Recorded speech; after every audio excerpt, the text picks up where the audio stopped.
So what's up guys, so pumunta tayo ngayon sa tindahan ng tita ko. So matatagpuan lang dito sa kabawangan ng Pikwan Nueva Ecija, Ramos Carpio Merchandise. So doon lang yun tayo pumunta. So bago tayo pumunta, intro muna tayo.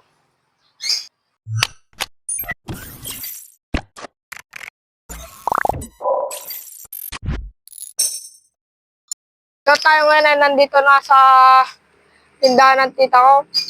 So pumunta tayo sa loob. A few moments later.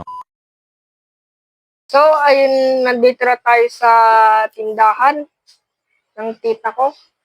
So ito yung mga juice, tsaka yung mga palaman, mga kape.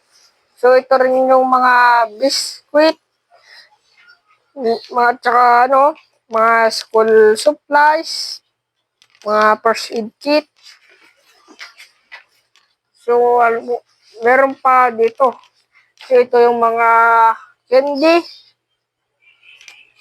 mga sigarilyo, at meron pa po soft drinks.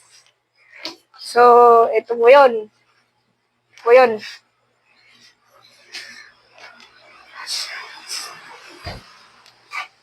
So ito naman po yung mga ice cream. So ito po yun. So kaya po ay bumili po dito sa Ramos Carpio Merchandise. So dito lang po yun sa kabawangan ng Pikwan Nueva Ecija. So meron pa po ditong